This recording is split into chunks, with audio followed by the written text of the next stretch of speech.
I'm going to be doing a practical cinematography class for you guys online, because most cinematography class is best done in person, where you have cameras and you have your what's it called, your lighting equipment. But I do have a software here. I don't know if you guys can see it. I have a software here where I would be able to show you guys live and direct how you can, move your cameras and light your subject properly. So it's going to be more interesting than the director's class, hopefully, because you get to practically see how lighting can help improve your storytelling. All right, before we get there, let's jump into our slide to just have a brief conversation about cinematography. I don't know, can you guys see my slides? Yes, we can. Okay, so introduction to cinematography. So what's cinematography? Cinematography is basically the art and technique of capturing visual images for film and storytelling.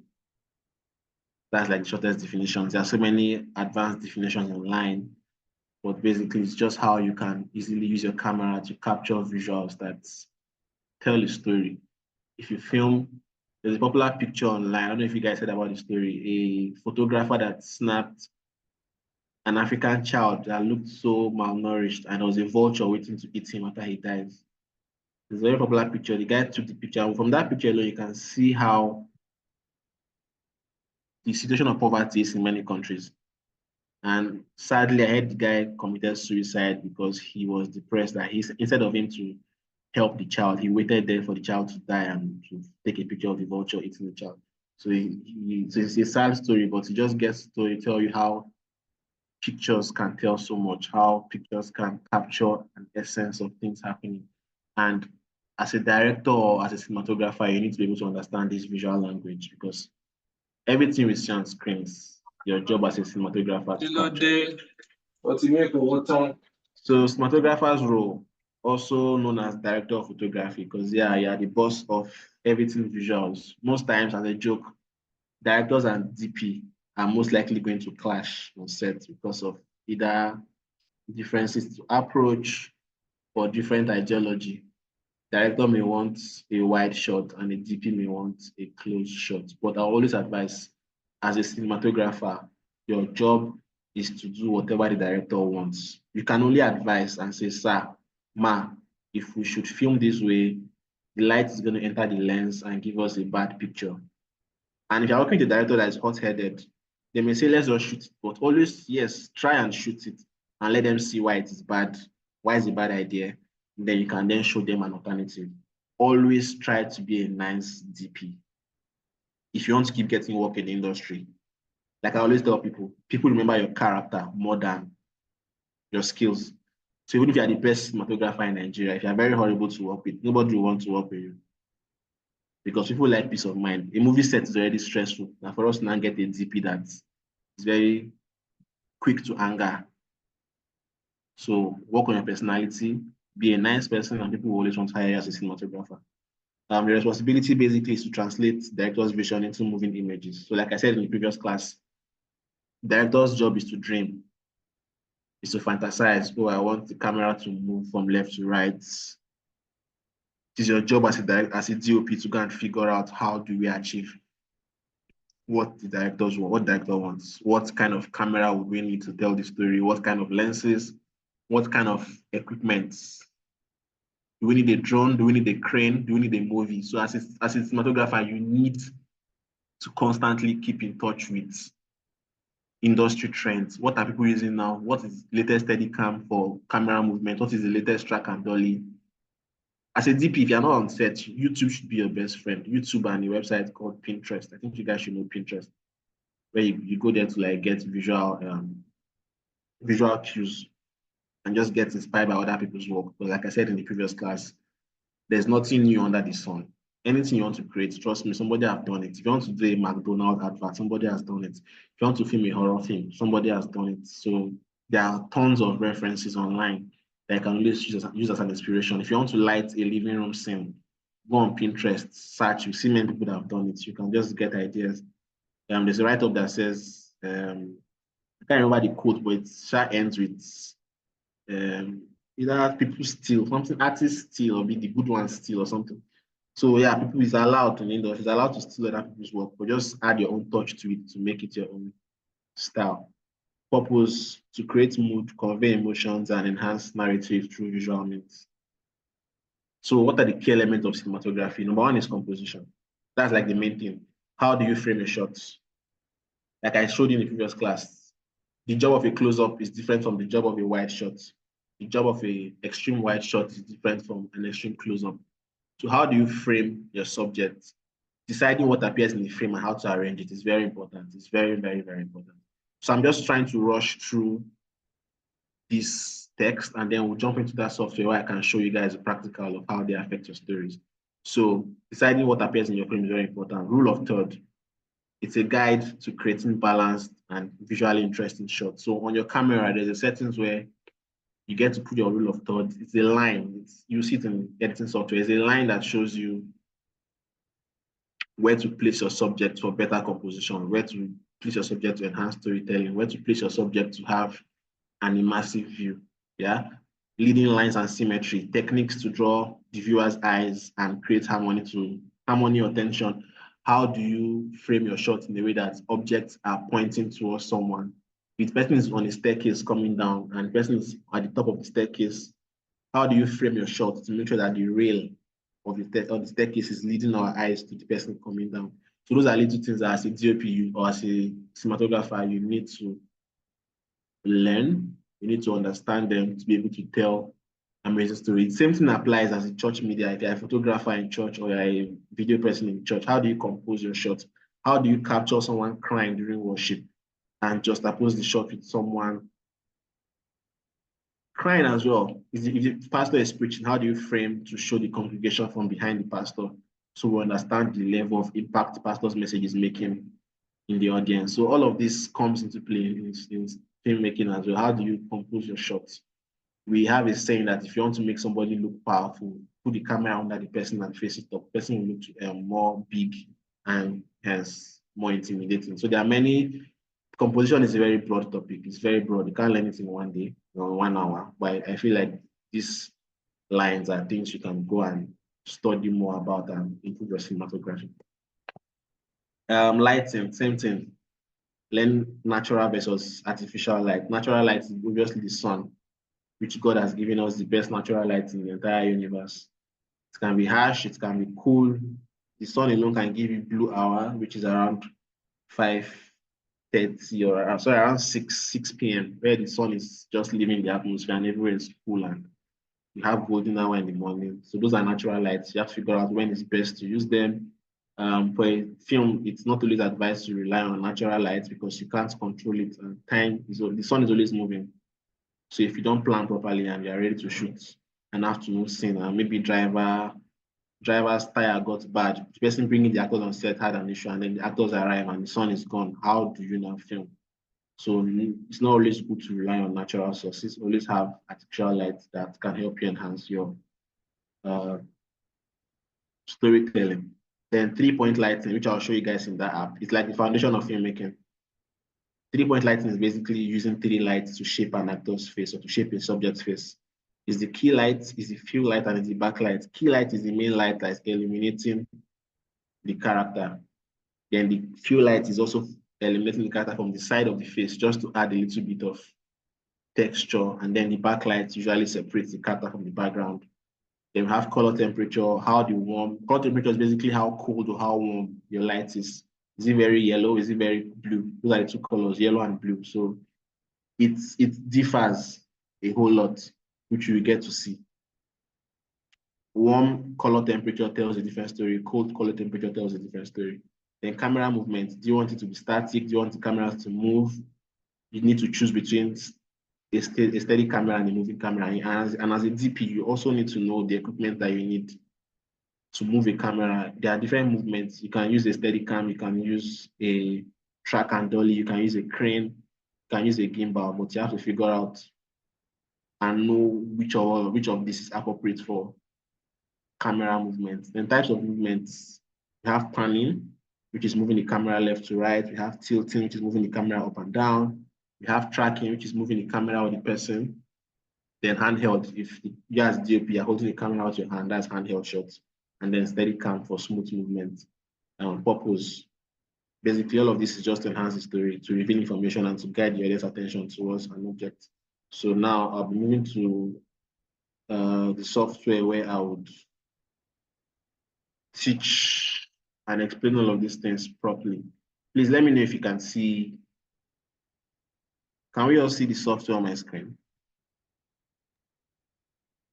Yes, you can. Okay, so just a quick breakdown. Right here, if you can see my mouse, this is what the camera is saying. Okay, so whatever we're doing here, this is our movie set for now. I arrange all of this before the class because it takes a lot of time. So this is where we set our cameras, our lights. This is where you see what the camera is showing, and this is just the top view of the characters. So first, I'm going to explain 3-point lighting, and to do that, I already created a scene, almost like an interview, which is what most people will start shooting as a DOP. As a cinematographer, one of the first things you will shoot is an interview of somebody sitting down. It can be a documentary, it can be a testimonial, it can be an advert, but you most likely shoot a documentary. So now I don't know how clear this is. If you look at this, can we all see these lines across his face? This like square. Yes, you can.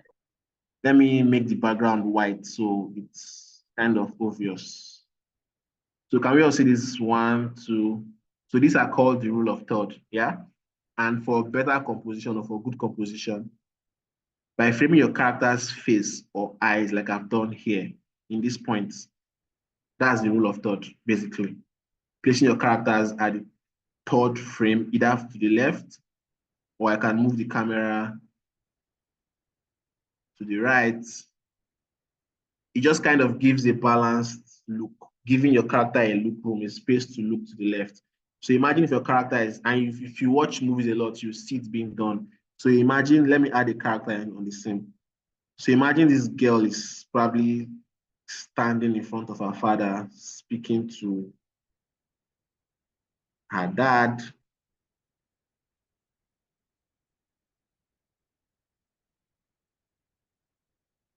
So now you have her on the third of the screen, and you have my also third of the screen. So this is called rule of third. And this is a medium shot, like I explained earlier. Medium shot is when you want to capture a bit of the character expression and the background that they are in. So this is, and for directors, this is called over the shoulder, where you have two people having a conversation. We will also see that when we come to these people at the dining table. So as a cinematographer, you need to learn how to frame your characters. And sometimes it's not always, you don't always have to use rule of third. Sometimes you may just want to center your character, especially if the person is talking into the camera. It's still going to give you a good image, yeah? So now I'm going to reverse this, and I'm going to turn on the lights one by one to explain 3-point lighting. So now our camera is completely dark. There's no time to teach camera settings, otherwise I would have explained what all of this is doing. But I think while I go back to the slide and I come back here, I can still talk on the camera settings. So like I said, the fill light is the main light of the scene. Is the light that highlights, if I turn it on now, this is the fill, this is the key light, sorry.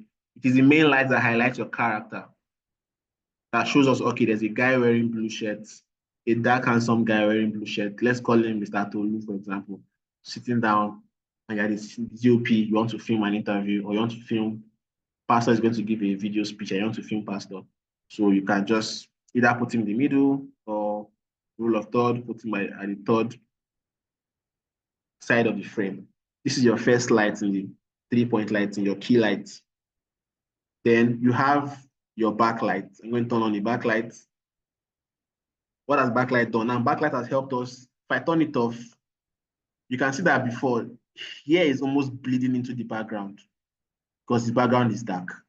So by turning on the backlight, it kind of creates a separation and it's making him a little bit distinct from the background. So that's the two, that's your backlight. And then I didn't add a few lights before, but let me just quickly do that here.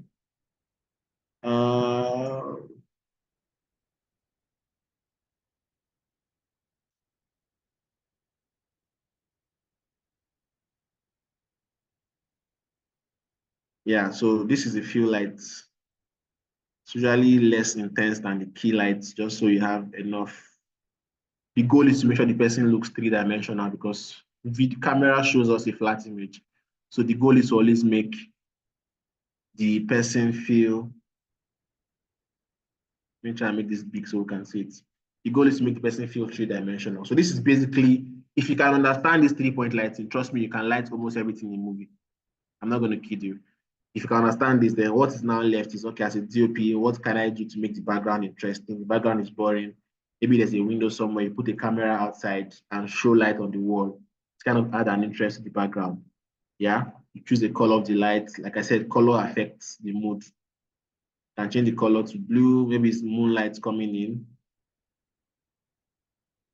By just putting that one camera behind, hitting the wall as though there's a window, it gives that sense of moonlight coming from outside. And you see how, I know it looks very complex, but I know it looks very complex, but it's it's kind of I would say basic. The more you learn, the more you understand what all of this is in your production. So let's just say there's a window somewhere and your light is coming in, like Microsoft Windows logo. So basically that's 3-point lighting. You have, if I turn off my fill lights, all we have is our backlight and our fill. If I turn back the key lights, makes more sense. So the first light you want to set up in the scene is your key light, the main light that is lighting your subject, and then you can then see if the background is a bit boring. How do I separate the character from the background?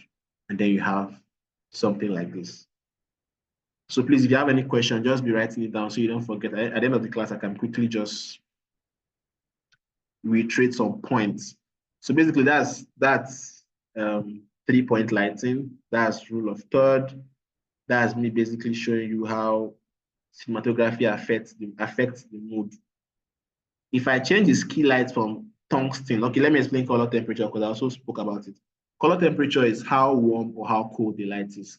Right now, our key light is warm, which is why his skin is looking so rich. And side note, as a DP, our skin tone as Africans, we accept more of warm light. Warm light makes us look more natural than cold light. What do I mean by cold light? Cold light is when you have your color temperature. If you look where my mouse is right now, this is the color temperature scale. You can either change it on the light, because light comes in different temperature. If it's bicolor, it comes with warm and cold. You can also change your color temperature from your camera. Right now, my color temperature is at 6,000 because I want it to be balanced between warm and cold. If I change this light, which is warm, if I make it a cold light, just watch how the entire movie feels different. You can see how different it looks compared to when it was warm. I feel like when it was warm, it was very homey vibe, natural looking. But then when it's now harsh, it feels kind of strange. It feels kind of, is the light coming from the TV? Is it coming from something we can't see?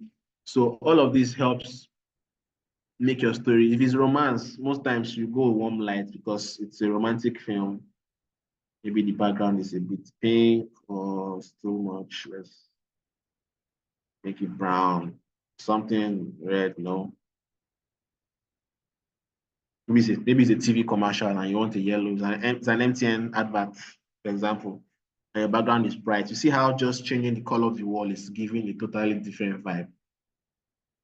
Totally different vibe, just from changing color of the wall. So those are the little things as a DP, as a cinematographer, you need to pay attention to. You need to be friends with the production designer because you need to understand and know what they are bringing on set. That way it helps you tell your story. It helps you Basically come prepared. Because if you change this from a yellow light now to a black wall, and also your light placement makes a difference. Right now it feels homey, but if I should turn off the light on the wall and our key light, if I take our key light and bring it from the top and let it shine down on his face, let's remove the leg. Now he feels like he's in an interrogation room and it's a crime. He's a suspect. He's a dose.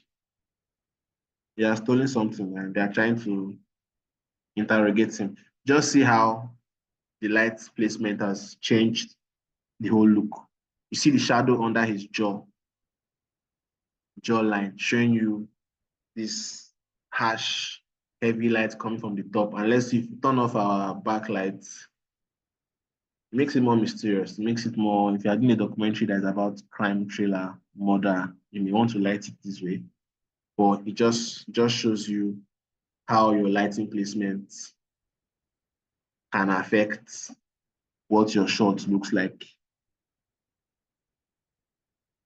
So you want to go back to a corporate look. If it's a corporate look, it's now going to, the lighting is going to look somehow. Because like I said, how you position your lights tells a difference. This is the same key light. If I move it behind him a bit, it makes him a mysterious character. He's kind of dodgy. We don't know who he is. And if he's a bad guy, you can now see how he's looking evil compared to when the light was in front here. And we're seeing how innocent he looks. So most times as a cinematographer, you get to decide if you're, that's why I said cinematography is also visual storytelling. I'm just using one light to convey different emotions, just to show you how important your work is. So if you don't know this work and you go on set, you can easily mess up a director's vision. And if you're a director that don't know what you want, a cinematographer will light something for you and you think it's the right thing, but it's not. It's telling a totally different story. So that's one. So like I said, same thing applies for almost every scene in a film. So let's go to this dining table scene and just see. Let me change my lens so it's something we can. Okay, let's go to 38. Sorry, I'm trying to just rush this, so forgive my lighting skills. There's no time. So Mr. and Mrs.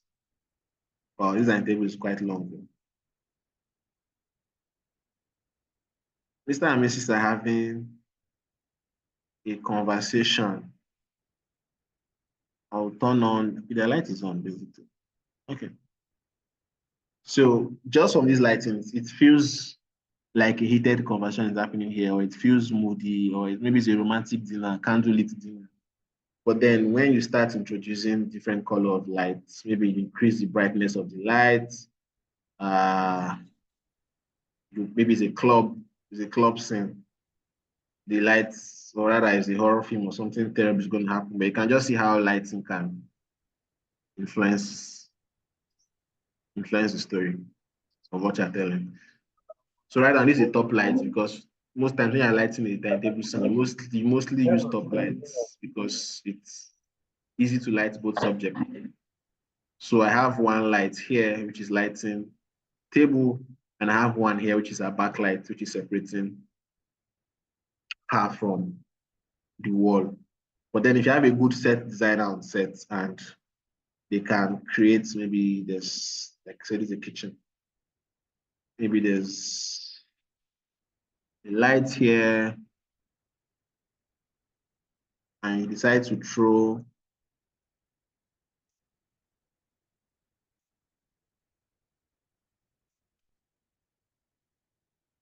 something similar, having a background, the light on your background like we did before.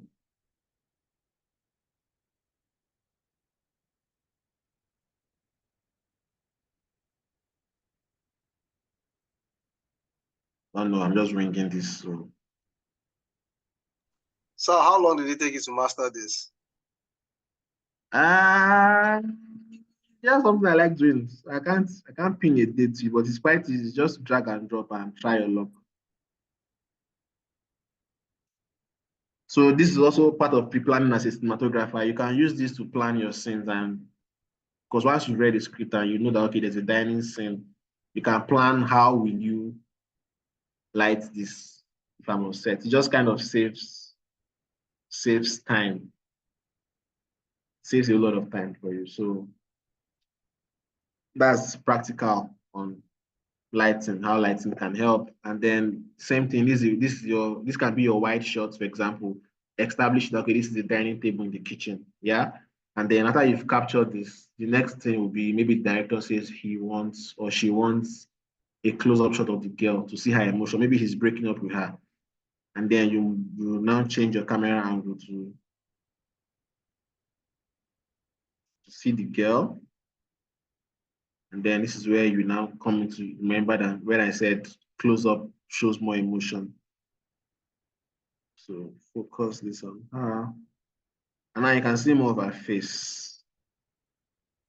And you can see it's not what I'm doing is now it's not an accident. I'm trying to position her in that role of third, like I said earlier, in this third quadrant here, because it just kind of makes everything looks kind of fine. So now camera is here. We're seeing her talk to the guy. This is like an over the shoulder. The director may come and say, I want it to be even closer. I want us to see the tears in her eyes drop down her cheek. Then you punch in,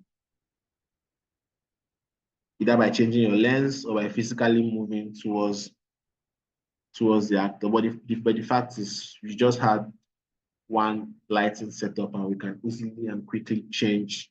By just changing the camera position most times, you can already see um, see your results basically. Then you can choose your focus points. It can be on her, it can be on the apple, on the table.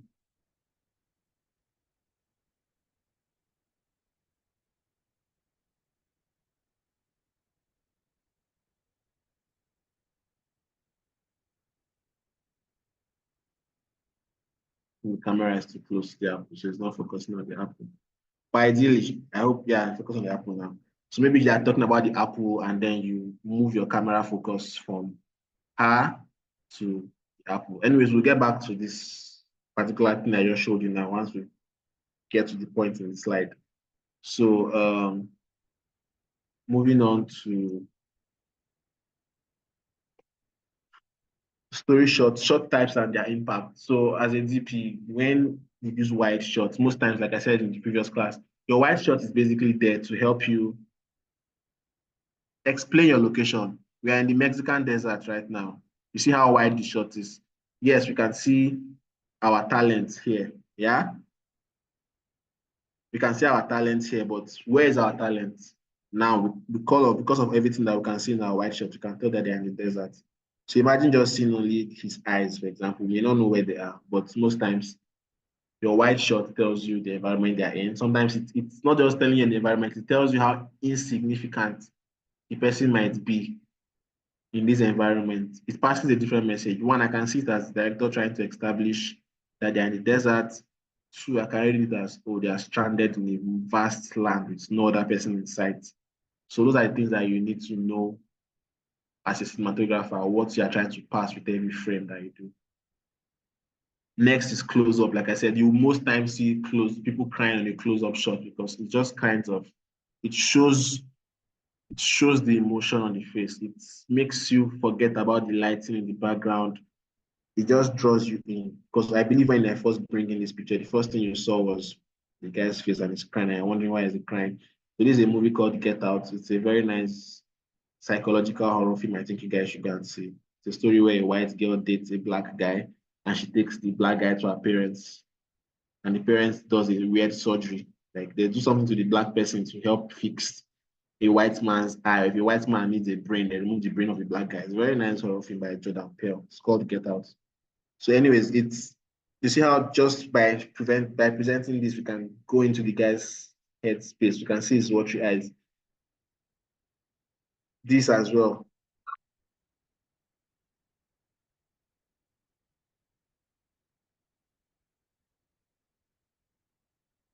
That video, well, the video is hanging. But that was basically that video was a collage of different close-up shot of people being emotional. And it just gets to show you that there is actually a technique. There are principles to all of this. It's not like I'm trying to just cajole you. It exists. These are theories, these are laws, these are rules. But obviously rules can be broken. But then to have a proper industry standard film, you would most likely 95% of the time adhere to all these rules. So close-up is mostly for emotions. But you can't take that away from close-up at all. You can't take away from them. Look later. Yeah, it's plays. You see now they're all crying in these close-up shots. And you see it's not like you see it all, it's majorly for emotions. You just saw it, it's majorly for emotions. It captures, it makes you forget about the environment and just focus on this person. Why is this character crying? So short sizes as a cinematographer is it's your composition is basically your shield to create amazing videos. Then medium shot, like I said before, the medium shot basically it is establishing your character and its environment. We can see this guy, we can see a cop. This is from David Fincher's movie I mentioned earlier. It's called Seven. Yeah, Seven. It's a movie where a guy is killing people based on the seven deadly sin. It's a very nice thriller. It's about police trying to catch this serial killer. So from this, you can tell two things. He's in the police station because somebody in the back is wearing police uniform working. You can see other people. So this is what medium shot does most of the time. It shows you the relationship between your character and your environment. So I can see that people can't see my screen. Are you guys, can you see it now? Yeah, we can only see the software. Okay, you can see it now. Cool. All right. So medium shot most times it shows you So the it's what we are character. saying. We can't see the other one. We are seeing two things at the same time. Now We I'm still only on the slide.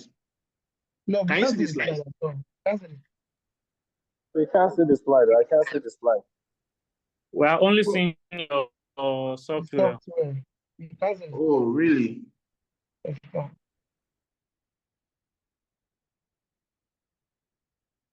Let me see if I can fix that. Uh,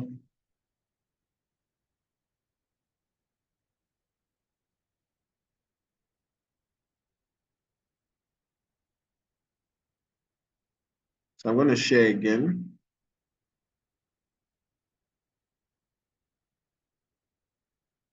All right, can we see my software now? We should be able to see it. The slide.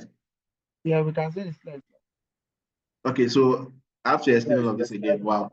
So what I was explaining in the white shot is where you can see the relationship between your characters and the space. It basically just the impact of a white shot is most times to show you the environment they are in. So from this white shot, you can tell these two cowboys are in a Mexican desert or they're in the wild, wild west. Yeah. It can also be interpreted as they are stranded alone, nobody to come and help them by putting them very little here and then. And this is still the rule of thought I was telling you about. If you compress this back to the original size, you realize that these guys are on the third quadrant. Why these mountains on the third quadrant? It's just a rule that helps you balance your image. Imagine framing these guys in the middle, and half of this is now outside your frame. You get a totally different vibe from the shot. So it's always important to, whenever I film movies, I leave those lines on my screen to help me guide my composition. It just kind of gives you a balanced look, basically.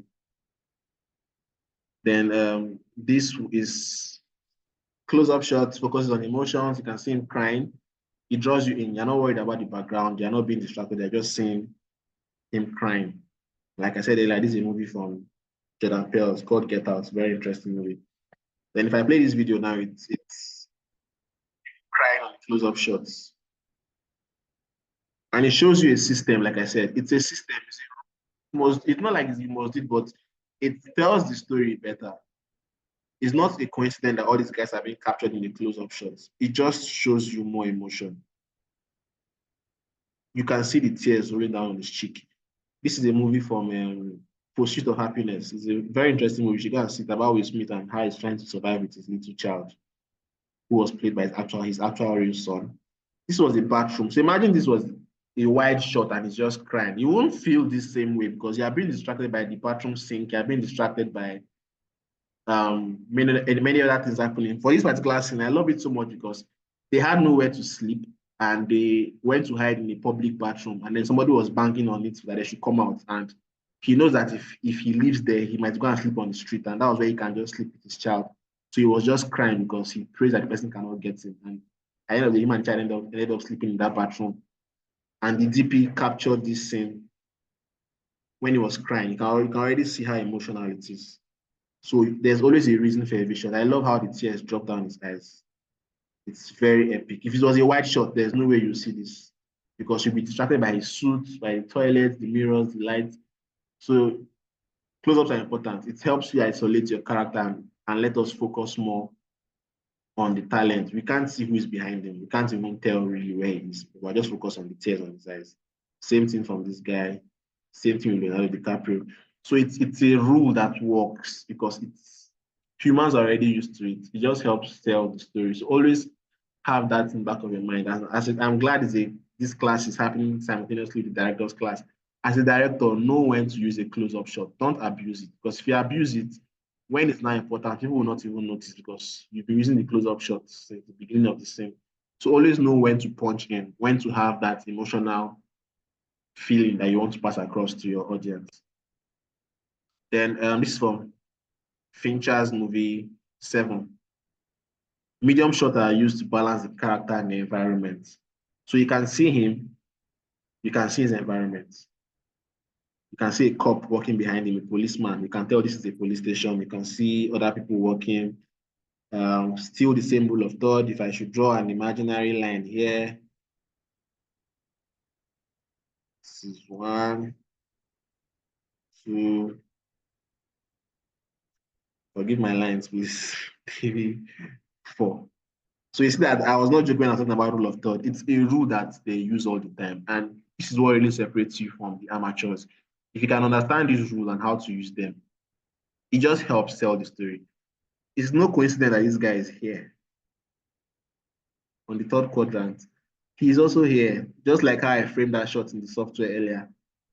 It's what professionals are doing, and if you incorporate it into your own workflow, you realize that you are actually doing great. You are filming well, and your viewers may not really understand, but professional cinematographers will know that this person knows what he or she is doing. And also as a director, if you understand this, you can also guide your cinematographer if he or she is not framing the shot according to what you want. When I worked with my cinematographer in my movie Kilboro, it was very seamless because he understood that he knew that I knew my stuff. So there was no argument. He knows that, okay, I'm speaking to a director that knows cinematography. So most times we are on the same page, and it comes with respect. Once people know that you understand their job, it comes with respect. Same thing with the sound guy. If your sound guy knows that you understand sound, there's this kind of respect that comes with it. So it's always good to, learn everything and learn it well. And not just even doing it, understand why you do it. Why are they putting him here? Why are they putting this person here? Try and understand why. Because most of what you're doing in filmmaking is understanding the why. Why do we need the shots? Why can't you just film his style? Why can't you film the cop? Why can't you do a close-up shot here? But then it's your choice as a director to always use your frame to tell us a particular message.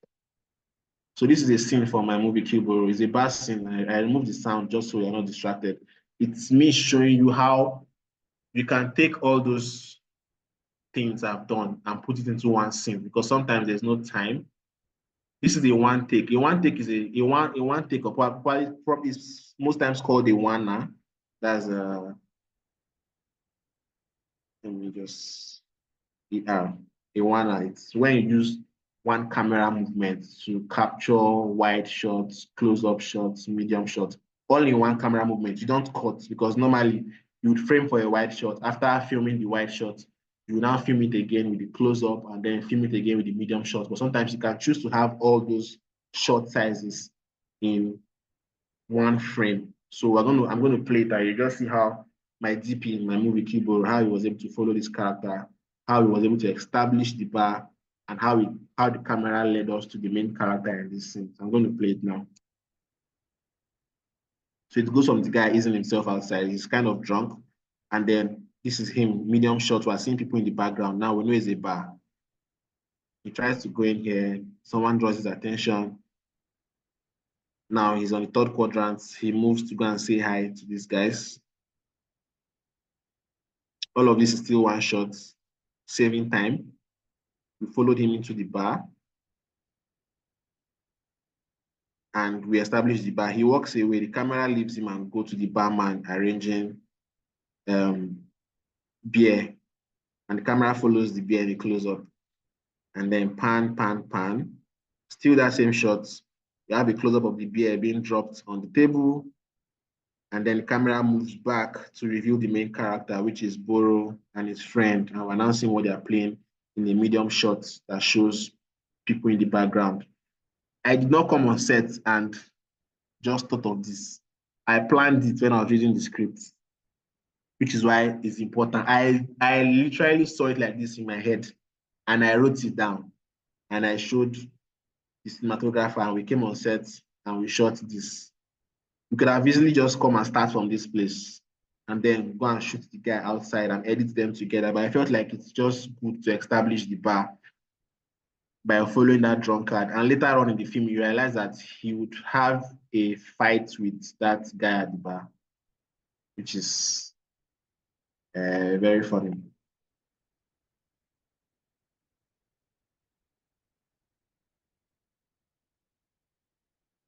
So later on, you have a squabble with this guy. So what he did here basically was to introduce us to this location. And like I said, as a director and as DP, you have to find creative ways to tell story. Another director can see this scene and just shoot a wide shot establishing the bar, and then we'll cut inside. But I felt like I wanted us to just use one camera movement to establish the location, to see people drinking. Just feel like now when watching this, you feel like you're walking behind this guy into the bar. It's kind of, to me, it's more immersive. It's kind of more expository compared to just doing wide shots and coming inside. And also, change of interest. We allowed him to walk away and the camera moved to this bad guy. Like I said, it's important. Why did I show this drink? It's because, like I said, my character is a drunkard. He drinks a lot. And you see how this guy is loading beer and leading him to our main character. He holds the beer, takes to our main character. And on his table, we have beer already, empty beer bottles, which means he has been drinking and they are adding more. And then finally, we pull back to reveal the main guys in this scene. So you see how just one camera movement has been able to tell this entire story. As a cinematographer, it's your job to tell the director, and it's your job to help the director achieve this. I just had the idea and I told the DP, and he knew he had to light this bar in a way that you will not see any light stand anywhere. You'll be wondering, this is not how the bar is. So we added lights, but you will never see the light. The only thing you see here is this natural bulb. Behind there, we've hidden some heavy lights shooting into the bar. When he goes into the bar and the bar is green, there are some lights that we've hung here that you won't see. There's lighting, there are film light, there's lighting this green in the background. So if you've done your job properly as a cinematographer, people won't even know that your set is being lit. It just feels natural. You come here and feel like this is how the bar is. No, there are so many lights at play here. The light fitting here, we added it ourselves. So it just gets to show you how complex it can be. But if you understand the principle, it's the same thing I've been teaching. It's still 3-point lights. The green light now is functioning as our backlight. It's edging. What I say backlight do? It separates the character from the background. This green light is separating them from the background. You can see it's giving a shape to him, separating him from this and these guys behind. You have a fill light, which is also hitting them from the front, a warm light. So it's the same principle: backlights, fill lights, and key lights. And you you have a scene. It's not really, it's complex, I won't lie. It takes years of practice to to be able to do this seamlessly. But it just shows how um, knowing your stuff works. Here we know we can't use a film light, so we told our set designer to come up with this bulb. So this is what is lighting this scene, this space, just this natural bulb. And which brings to another important question. You need to be able to understand your camera's range. What can your camera do? Not all cameras can film this. We shot this with Arri Alexa 35. That's like Arri's latest camera. So it's very good for low lights, which is why it's able to expose for these people clearly with just these bulbs. Other cameras will not give you this. If you use a small Sony camera, you have so many noise on your frame. As a DP, learn your stuff, learn your cameras, learn cameras that are good for low lights, learn cameras that are good for exposure. This is not handheld. If you see how smooth the movement is, this was done with a steady cam. As a DP, once the director tells you this is what he wants, you need to know what equipment can achieve it. This was shot with a steady cam, and you can see it moving clearly with the guy. It's just floating. It's not shaking. It's not distracting you. It's just smooth. And to be fair, I think we shot this like 4 times to perfect it. The movie is very stressful because everybody needs to hit their mark. And don't forget, we're not talking. So we have to rehearse it. He knows that the actor here knows that once he touches the door, I've already told him to draw his attention. And the reason why I don't want him to enter this door is because we've prepped this door to fall when they fight later in the bar, which you see in the movie. So this guy drew his attention here just because I want him to enter the bar through this place, so we can show the barman. Because if he had entered through this other door, he won't see that bar. So so these are things that you just need to know during planning. And like I said, when you get to your location, you have to quickly adapt and find a way to make it work. Because this was not the original bar I wanted to film. After going to Port Harcourt for 3 times, the bar we settled on, the owner changed her mind when we were ready to film. So I found this bar basically on Google Maps. And luckily, they not allowed us to film. So I had to rearrange my entire scene to work in this location, which is where problem solving comes in. You need to know how to problem solve as a DP and as a director. So depth of field, this is another aspect to storytelling. What's depth of field? It's most of you know it in your iPhones or your normal phone. When you put portrait mode, where the background is blurry, people like it so much. I want the background to be blurry. That's depth of field. It's the distance between your main subject and the background. Is it sharp? Which is deep. If it's sharp, it means we can see what's happening in the background and we can see the person's face clearly. Is it shallow? We can see the person's face clearly, but the background is blurry. This tends to be more cinematic because people already attribute this to having a better feel.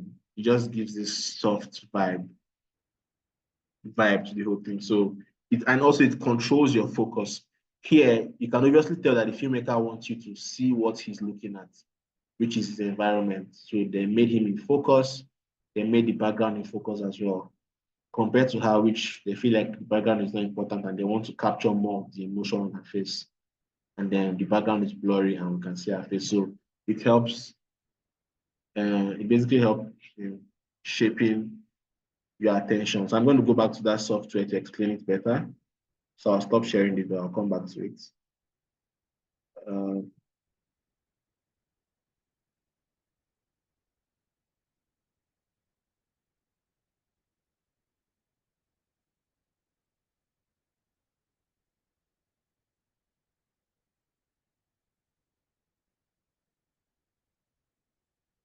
Can we see the software? We're still seeing the PowerPoint slide. Nothing's on the screen yet. Okay.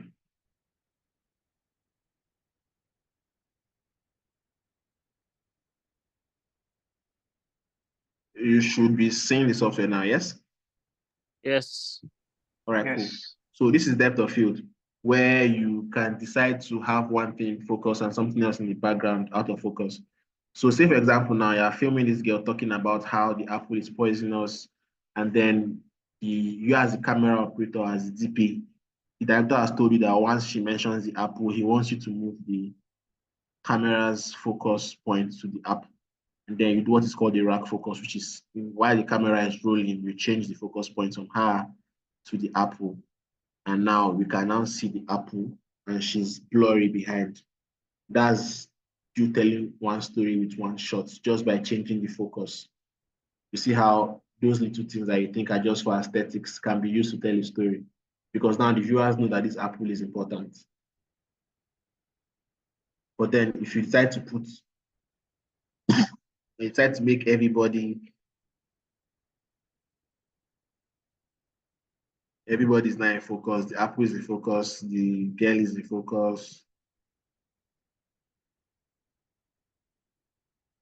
It kind of tells a different story. So now we can see how clearly we can see the apple. So even if they are talking about the apple, you are still seeing her clearly. You are still seeing the apple clearly. So that's what depth of field is basically. You can use it as a filmmaker to shift attention. And that's called rack focus by changing the perspective of what people are seeing. So say, let me use as another example now. Let me put something behind. Maybe there's a plant somewhere here. Okay.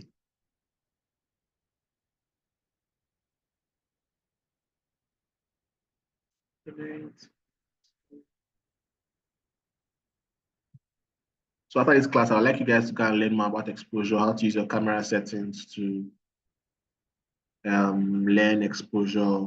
What I'm doing here is using the camera settings, my ISO. What is ISO? What is the ISO number doing? What is my camera f-stop? F-stop is the lens. How wide is the lens opening to receive more light? And the wider the lens is, the more blurry your background will be. And I'm using a 135mm lens because it makes her look beautiful and it's like it gives a very nice close-up. So I'm looking for a light to just highlight the plants behind her. Let me use this accent light, for example.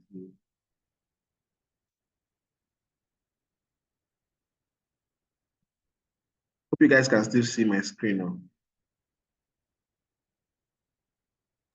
Yes. Yes, we can. Okay, cool.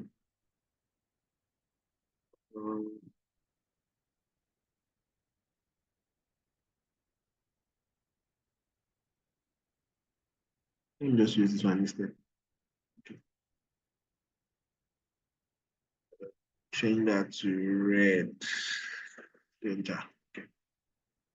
So now, looking at our main shots, maybe they're talking about the plants, and then you want her to, maybe the guy got her a flower, and they are talking about how she did not appreciate the plant, the flower that he got her. Then you as a director, you want her to look over to where the flower is. Because right now we can't see what's here. It's just a black mush, yeah?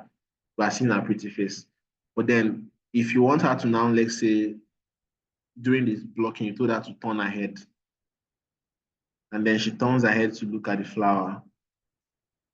And as a DOP, we now change the focus to where the flower is. So now you see how you've just told the story through changing focus, using depth of field. So now we are clearly seeing the flowers.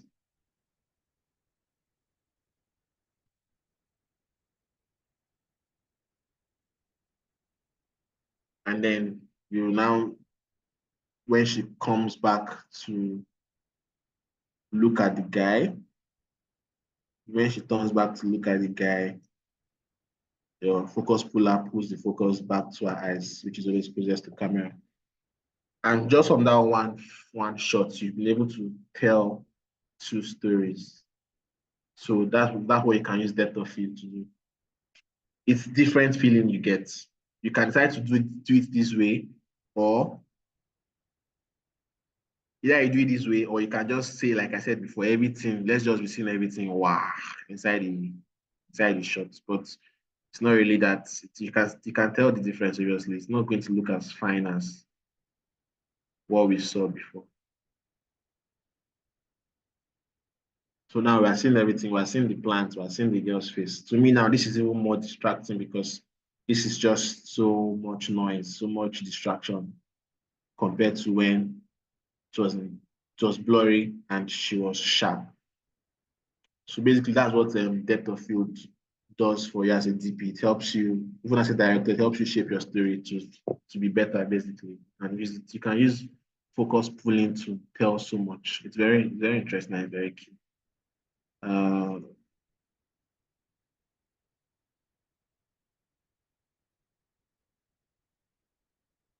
All right, so back to our slide, which I believe everybody can see. Yeah. All right, so I think we're almost at the end. This is aspect ratio. Aspect ratio is basically how you are framing the shots. Most times, our TVs are 16:9, which is this.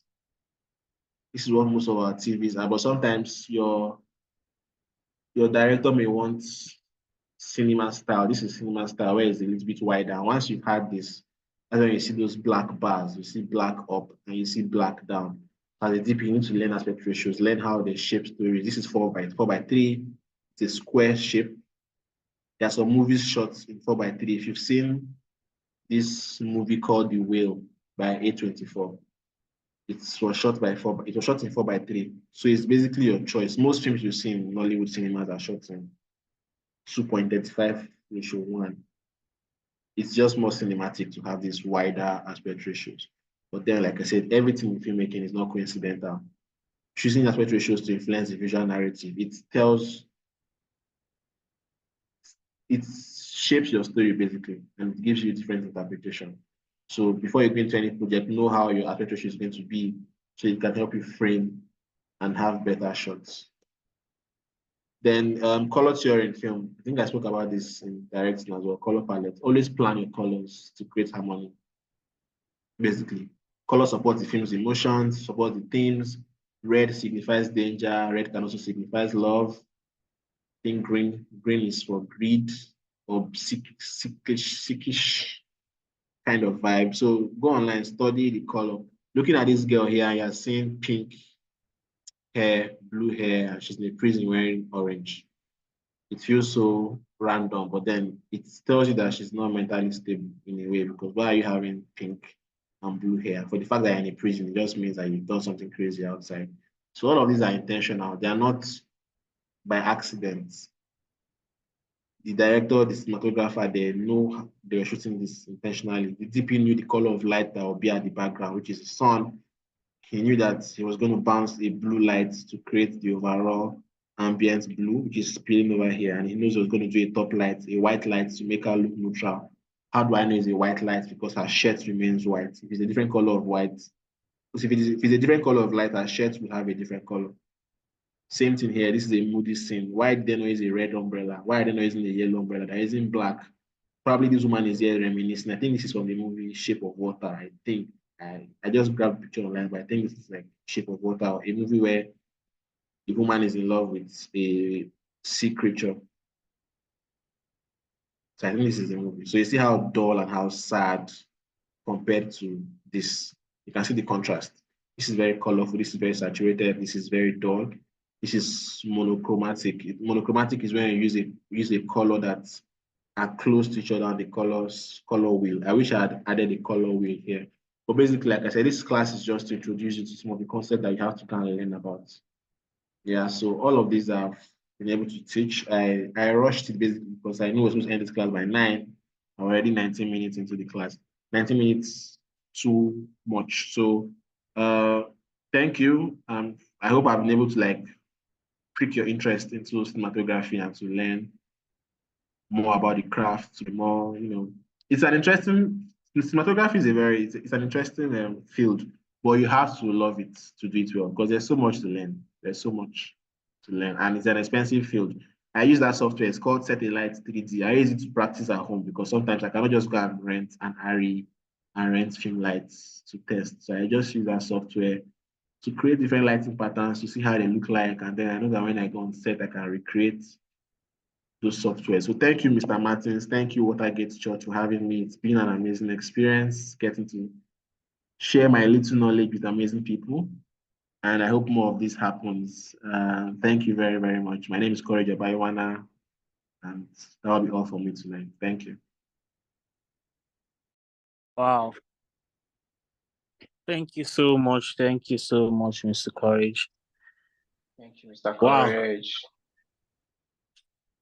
You said 1 hour is not enough, but you've dished out a lot in the time given to, and we really appreciate your time. And so again, my people, do we have questions for Mr. Courage? Somebody's asking what other softwares are available for cinematographers and directors to make the story come alive. So for mobile phone, there's a software called Sunseeker. It's a free, okay, I don't know, is it, no, I think it's 900 naira per month or so. So basically what the app does is it shows you your sun path. It lets you know where the sun is going to be. So it's like a 3D software that shows you, oh, the sun will rise up here by this time, and by this time it will set here. So you can basically plan your shoot and know that, okay, by 3 p.m. the sun will be at this location, and then we can film. So that's one app. It's called Sunseeker.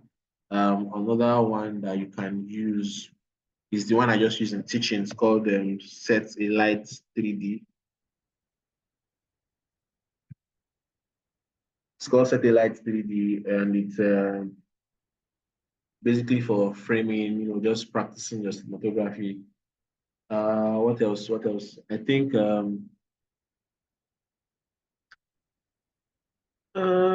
for software, that's the ones I can just remember now. If you know how to use AI, I would say you should go and learn how to use Midjourney. It's an AI that helps you generate images based off your imagination. I use it a lot to generate some storyboard for Kilboro. Yeah, Midjourney. So just use it to, create visuals in your mind. As a director, you have this scene happening in a waterfall somewhere in Uyo. You can just type it in Midjourney. Imagine it, I think the prompt is called Imagine. So just type imagine a waterfall in so part of Africa with women wearing white with fires around them. And to give you visuals that can just be creative and you look at it and be like, wow, I think I want my movie to look like this. And you're good to go. But again, these are things that you can learn on YouTube. It's called Midjourney. There are so many tutorials on it on YouTube. And trust me, it's amazing. I think it's a paid service. It's around, I think the cheapest is $10 per month. That's for Midjourney. Then Directors app. Directors and DPs can also, if you're using an iPhone, you can download an app called Artemis Pro. It's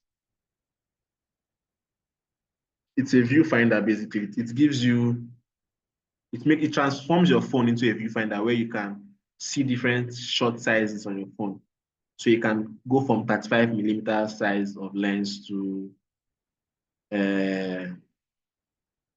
50, you can see what 50, so it just saves time. So because on set, if you're filming with a cinematic camera, changing lenses takes so much time. So this app helps you change the lens on your phone. So you can see what the lens will give you before you put the lens on your camera.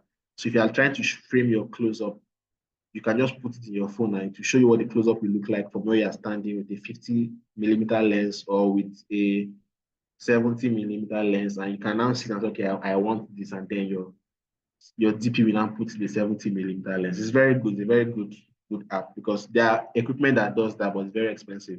So iPhone created an app for it, but it's quite expensive. I think it's 50K to buy an iPhone. iPhone things are expensive, but on Android, it's 11,000 naira to buy the software. But the disadvantage is on Android, there is no more updates to the software because they stopped making updates for Android on that particular software. So you may not find it anymore on Apple Play Store. Those are the few softwares I can remember for now. Photoshop is a good resource. Always learn to use Photoshop or Canva because as directors, you would be asked to pitch your ideas. Like I said, even if they've given you a script, production company will want you to do a treatment. And what is it? Unfortunately, I couldn't break down, or let me just quickly show you guys what a treatment looks like, just because you guys were amazing students today. So I'll show you what the treatment of my movie Kilboro looked like, just so you understand why you need to understand design, and you need to understand a little bit of.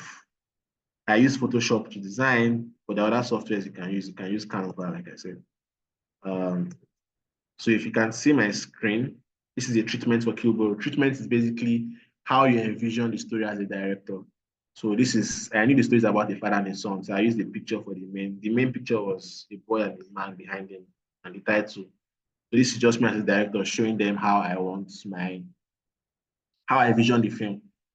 So I went from the movie genre, is a drama, is a log line. What's the log line? Log line is the summary of the whole film in a few sentences. To free his mother, an abusive boy, husband, the boy, blah, blah, blah. Then I added images. And you can see what I mean by reference and images. You see, there's a blue wall here. And same thing in that house I did. They live in the house, the blue wall. So whatever you want to create, people have already created it online. So you just need references. And what your treatment does is to show the producers how you envision the scene. So you just have to use so many pictures to explain what is happening. The synopsis is where you write what the story is about. The world, I looked for a picture that depicts how the world of my story looks like. This is from the movie Queen of Catway. So basically, you need the knowledge of Photoshop or Canva to create a nice slide like this to use and pitch. Because sometimes you can use this to go and pitch for a story idea for Netflix, and they'll give you money to film it. So Elijah's house, like we all saw, blue walls, brown chairs. So this was my motivation. I was able to recreate something similar. The guy has bald hair, same like my own character. So those are little things that you just references you pick up. Mechanic workshop, how the area looks at night, director's take, how I want to tell the story. Opening scene, what the opening scene looks like. I wanted it to be shot in the night, but because of logistics, we later did it in the daytime, if you've seen the movie. Themes, I had to elaborate what the themes are, family drama, talk about family drama, how I want to express family drama in the movie. Part of the theme was reason versus faith. The mother was a child of God, and she doesn't believe that women should live abusive relationship, which is kind of a mix between reasoning and your faith in God. The themes. So basically, just it's a very hectic process. Trust me, treatment is hectic, and then you get your character where you now show picture of what you want your characters to look like, about the character, physical characteristics. Some of these things are not written in the script. Dominant impressions, a natural helper, easygoing boy, always angry and a bit quiet and low self-esteem. These are what I picked up when I was reading the script, and I just wrote it down so that when we're going to cast actors, this is what we're looking out for during audition. Otherwise, we can just pick anybody that can act. But we need someone that can act what I want the actors to. So that's for Elijah. You see, it's a very serious work. If you want to create excellence, it takes time. His attitude, I wrote his attitude, I wrote his internal conflict. He knows that killing another human being is wrong, but he feels like it is only opinion, his only option. So you see, I wrote all of this because it's what the character needs to be thinking. It's the motivation he needs to give the character. What's the character's goal in the film? Then for Boro, I did the same thing for the main guy. We didn't go with Richard Mofe anymore. Because like I said, sometimes a good actor may not be good for the role.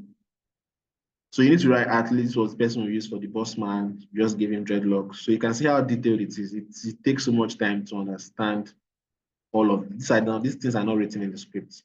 Then look and feel, production design. How do you want production to look like? You put pictures of production designer, your set design. They need to see all of these references. You saw this how similar this was to the bar, how their faces were very black, but this one had a warmer color but had green. And see, this is almost similar to how outside the bar was. So you need all these visual references to communicate well to your teammates, so everybody knows what they are coming on set to do. Cinematography, I put in pictures that are close to the look I wanted. So yeah, basic color theory. So everything I've taught you guys is here. You can see it in this is a treatment that we use on my movie Cubo. It's not like I'm just capping. So I did all of this. It's hard work, but you have to do it to create amazing movies. Cinematography, what camera movement do I think we would need? This was the device we used for the bar scene I explained. It's called a Steadicam. Helps your camera float. The lenses, camera, wardrobe, how are they dressed up there? You saw him wearing singlets, the woman dressed in a low beat way. Like I said, there are movies already out there with the references you're looking for. music, down to the music. You explain the kind of music you want to hear. The Brimo, if you watch the film, you know that I'll use a song from by Brimo. So end credit, how do you want the end credit to be? References, movie posters, how do you want movie posters to come out? References are the movies I watched that are similar to kind of visual language I want to tell. So yeah, it's a strenuous journey, but if you do it, it's very rewarding. So yeah, learn cinematography, learn Photoshop or Canva to help you when you're trying to create slides to pitch to your department. I hope I was able to answer your question, Mr. Olu. Yeah, I think so. Then he's also asking, how do you get those images online? Do you search for them? Are they AI generated images? So most of those images are from movies. There are websites that publish pictures from films. Some is paid, some is free. There's Short Deck. I use Short Deck a lot, but it has 2 weeks. 2 weeks. Short Deck has 2 weeks free trial. After that, you pay, and I think it's quite expensive. Then there's one I use that it's called FrameSet. It's free, but you need to use a VPN. It's not allowed in Nigeria. So if you use a VPN, you can see pictures. It just gives you free frames from different movies. Which other one again? I think there's movies. There's movies. Movies still DB. I think it's free. This is free. The database of movies stills. And then you can just also, like I said earlier, you can use Pinterest. Pinterest is 100% free, and Google is your friend. So yeah.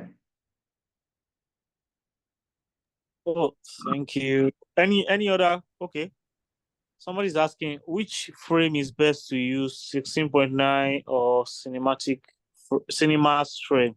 So like I said in the class, it depends on your story. It depends on what story you're trying to tell, actually.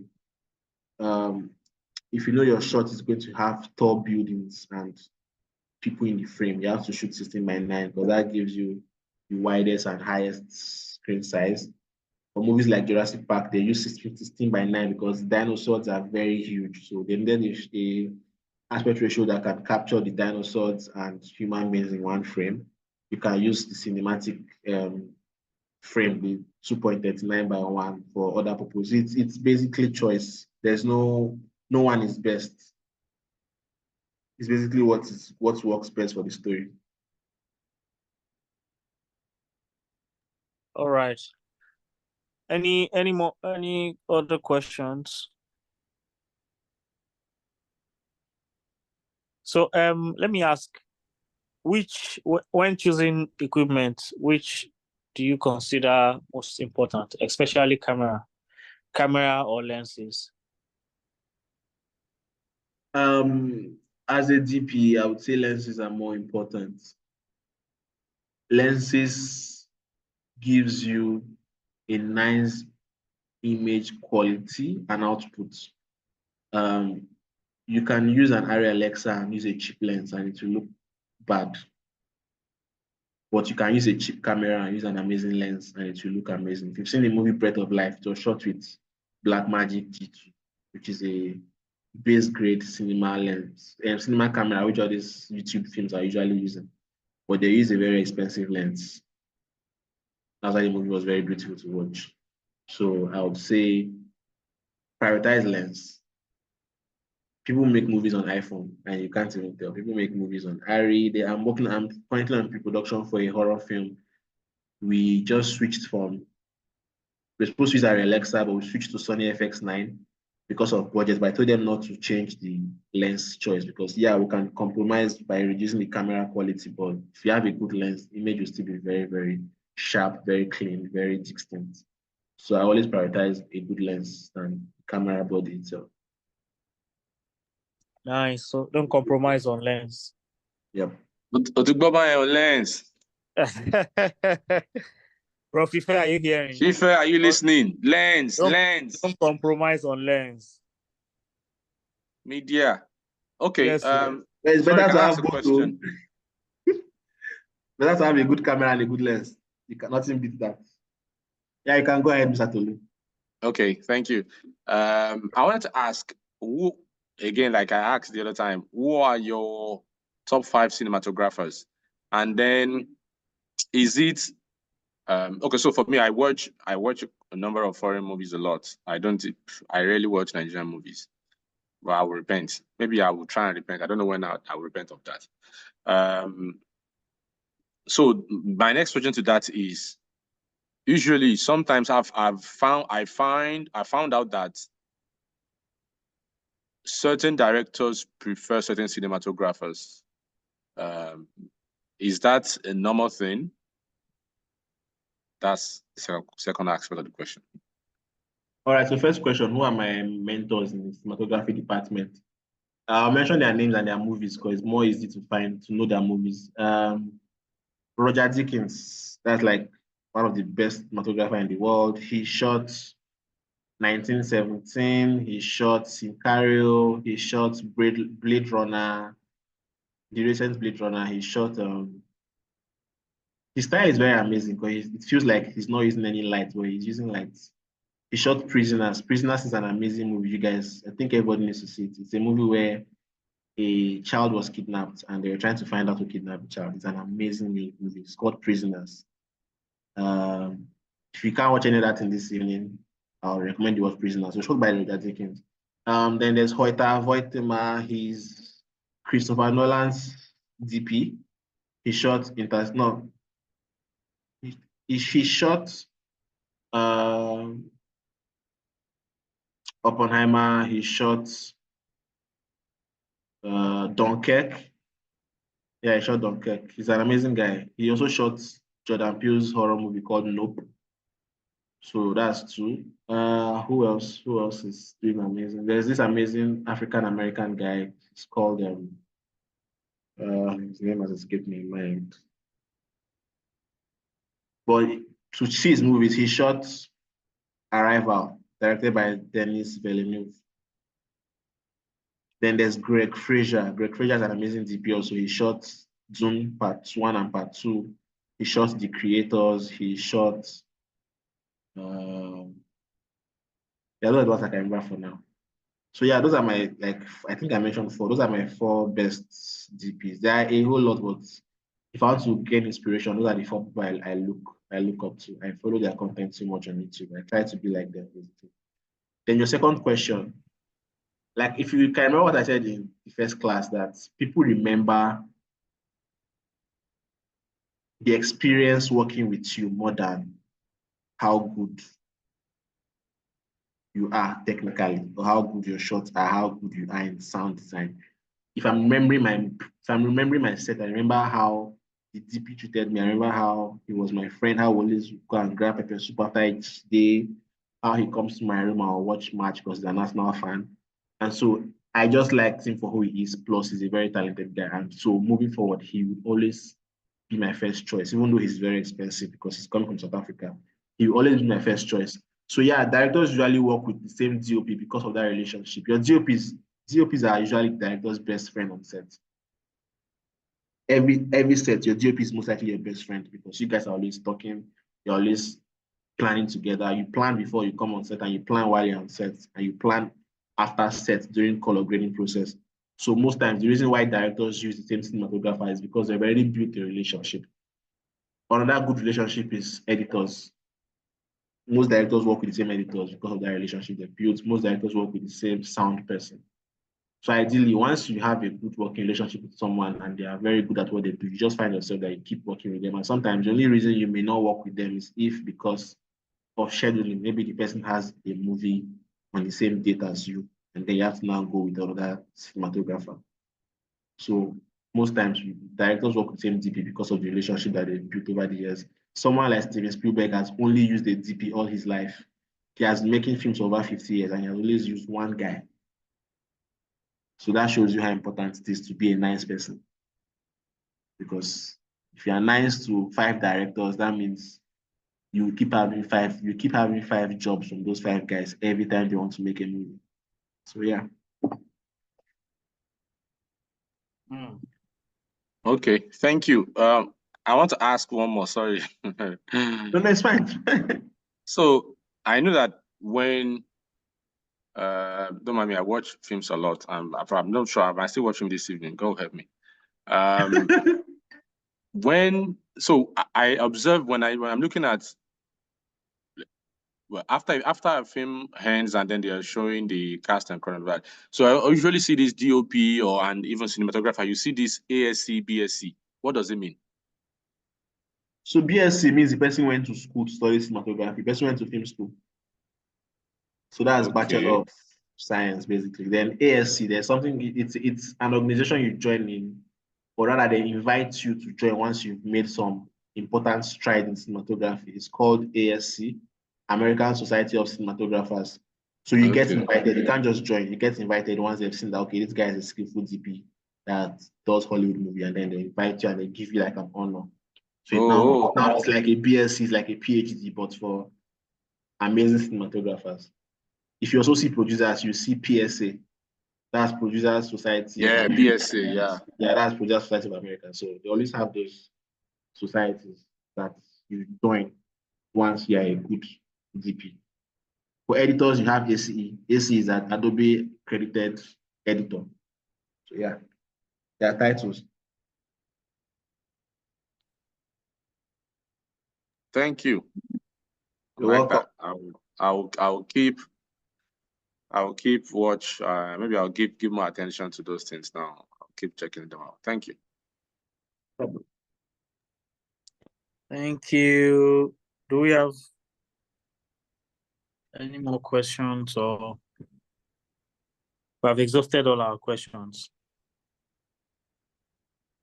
Let's ask questions. Things like this happens once in a while for free. Yes, so I guess. Is it time to? Have you ever been on a? Okay, let me narrow it down. When it comes to epic movies, right? Movies set in maybe medieval times and all of that. In Nigeria, is there a particular cinematographer that stands out that you think that, oh, this person is also good? When it comes to epic movie, not the regular. Of course, it So can be regular. sadly, we don't have. Okay. Which is why if you see movies like Anikulapo, they always bring DPs from South Africa. Kunle Afolayan always works with a South African DP once he's shooting epic. The recent House of Gar by Bolanle Austin Peters was shot by my very good friend, Mr. Who was supposed to DP my film, but he was not available. Ngajem, what was that his name again? He's a Senegalese guy. What was that his name? Dems, yes, Mr. John Dems, yes. John Dems, yeah. John Dems. I've been privileged to learn under him physically in a masterclass. An amazing guy. Like I said, you have to be a nice human being to get good jobs in the film industry. He's a nice guy from Senegal. So those are the two guys they mainly use for epics. I don't think our cinematographers have been able to crack the code well for big epics, like not regular ones you see on YouTube. Anybody can shoot those ones, but movie that's going to Netflix or Amazon Prime or the cinemas, they usually give it to people that are from South Africa because they're very good. Same reason why my DP for Killboy was from South Africa as well. Mr. Oladotun asked, what's the role of an AD? So an AD is an assistant director, but it's not like what you think. Most time, majorly their job is to handle scheduling, to make sure that number of days correlates to what you guys are doing. They're in charge of scheduling when to shoot what, that will favor everybody, that will favor the cast, that will favor the DP. They're also making sure. So as a director, you have no business going to tell the DP why are we not shooting yet, or going to tell the costume person why we're not ready. That's the job of your AD. Your AD goes around making sure that everybody is doing what they are being hired to do, while you as a director, you focus on your creative duties. And then sometimes maybe if it's delaying too much, you gotta meet your AD and ask your AD, what's happening. Your AD also has the right to tell you to speed up your short list because there's no time. Because like I said, he's the king of scheduling.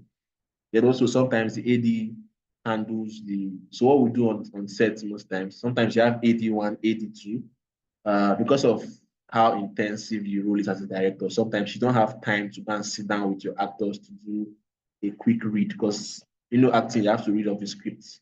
So your AD2 go and sit down with them to tell them what this scene is about, and then they'll just go through the reading together. And when they are done, they come and meet with the main director to now explain how you want your blocking to look like.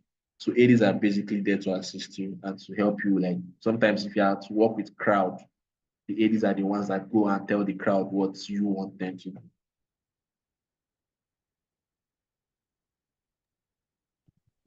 So Okay.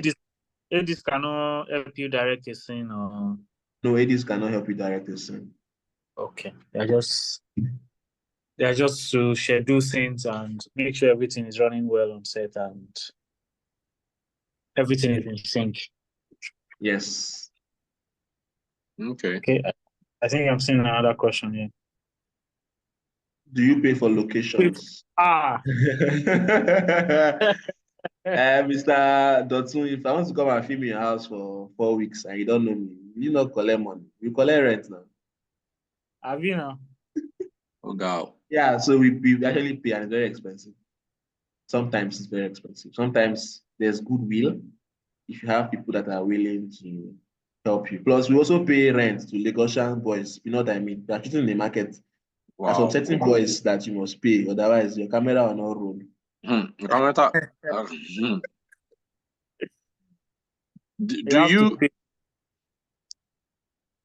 Do you in any way know the cinematographer that Peter Jackson uses for his Lord of the Rings trilogy and all those movies, all those epic? Funny enough, I have not tried to find the guy. And that's strange because Lord of the Rings is my best um, trilogy. But I've never gone to look for the DP. I just watch it and enjoy the film, and I watch behind the scenes. But I don't even focus on looking at who the DP is. That's very strange. I think I'll check it out. But I really don't know who his DP is. And I'll check. I think maybe he uses the same DP for when he did King Kong, and the look seems similar to a lot of the rings. Maybe he uses the same DP as well. Okay. I'll check it out. All right, cool. Thank you. You're welcome. Yeah, Mr. All Dotson. right. You're shouting, wow. Yes, we pay. You pay all these Lagos boys. They must not see camera self. The moment they see camera, just know that you are going to pay. And it's now worse because of the music video industry. Because, like I said, the horror film we're working on, we're supposed to film in a place called Railway. It's at Ibute Meta. They are charging us 500K to film in that location a day. Now, 500K is different from what the owner of the house is charging us. Owner of the house is charging us around 245,000 naira per day, while the estate, which is the railway, is charging us that's like 700 and something K per day. Yeah, and this is outrageous because of what music video industry has been doing. Because music video, they get to shoot a lot with little. They can have a budget of 20 million naira for a music video and they shoot it in one day. So they can easily cough out 500K per day. So now those guys believe that, okay, music video guys can pay us 500K. Why can't film industry pay us such a amount? So that's the problem we're facing when it comes to location. Filmmaking is a lot. It's a lot. Yes. Wow. So I think are we done with the questions or there's still more? There's still more coming up. None from my end. Okay. Well, just want to say a very big thank you to Courage Obayuwana for an amazing time this evening and for dishing out a lot of information on storytelling and direct and film directing and cinematography. And I hope we've learned a lot this night. So, without wasting much time, I think It's almost 10 o'clock. We've been here since 7, almost 3 hours. And we could do this all day long to daybreak, or we have to be in church tomorrow. And then for the organizers of this event, I want to say a very big thank you too for putting this together for us to learn. I pray God will bless each and every one of us. So thank you so much, Mr. Courage. Please, let's just say a very big thank you to Mr. Courage. Thank you so much, Mr. Courage. Really appreciate you. Looking forward to working with you and learning more from you. Yeah, thank you so much, Mr. Courage. We really appreciate you. Thank you for your time. Thank you guys for having me. I really appreciate the audience. Thank you so much, guys. Thank you. Yeah. So from my end and from the organizers of the workshop, Glory Studios, I want to say a big thank you and a beautiful night rest to each and every one of us. And thank you for attending. See you next time. Bye-bye. Good night, everybody.